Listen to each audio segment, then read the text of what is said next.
Hello everyone, তোমরা সবাই কেমন আছো? আশা করি সবাই খুব ভালো আছো। আমিও খুব ভালো আছি। আমি পূজা তোমাদের সাথে শেয়ার করতে চলে আসলাম আবার একটা নতুন মিনি ব্লগ। আজ প্রায় বহু যুগ পর একটা ব্লগ শ্যুট করছি। তো প্রতি সপ্তাহের মতন এই সপ্তাহেও কিন্তু আমরা ৪ জন মিলে একটু ঘুরতে যাওয়ার জন্য বেরিয়ে পড়েছিলাম। এই হচ্ছে আমার ২ দেওর, যাদের তোমরা তো আমার ব্লগে প্রায় দিনই দেখে থাকো। আর এই দেখো মাম্মাম তো ভীষণ খুশি ছিল বাইরে বেরিয়ে, কারণ আজকে কিন্তু অনেকগুলো দিন পর বেরালাম।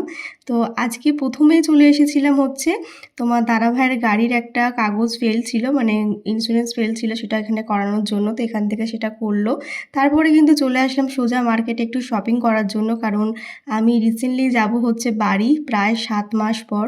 তো ৭ মাস পর যখন যাচ্ছি, আর তার মধ্যে আমাদের বাড়িতে একটা অনুষ্ঠানও আছে, সব আপডেটই তোমরা পাবে আস্তে আস্তে। তার জন্য একটু শপিং করতে আসা আর কি। তো এখানে এসে মামামের জন্য একটা জুতো দেখতে এসেছিলাম, তবে ওর পাটা এতটাই ছোট, ওর সাইজে পাওয়াই যাচ্ছিল না। তো অনেকক্ষণ ওয়েট করার পর কিন্তু আমাদের একটা জুতো দেখালো, সেটা মোটামুটি পছন্দ হয়েছে। যেহেতু এখন একেবারেই কিছু পাচ্ছি না, তার জন্য ওটাই নিয়ে নিলাম। তারপরে কিন্তু বেরিয়ে পড়লাম বাড়ি যাওয়ার জন্য। এখনও কিন্তু অনেক শপিং বাকি আছে, তো নেক্সট উইকও যাব।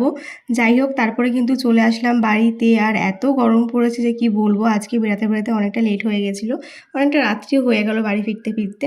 তো চলো তোমার সাথে দেখাই মামামের জন্য কি জুতো কিনেছিলাম। তো এই দেখো, এই জুতোটা কিনেছি মামামের জন্য। তো কেমন লাগলো অবশ্যই জানিও। ভালো লাগলে কিন্তু আজকে ব্লগটা অবশ্যই লাইক কমেন্ট করে দিও। বাই সবাইকে, দেখা হচ্ছে নেক্সট ব্লগে।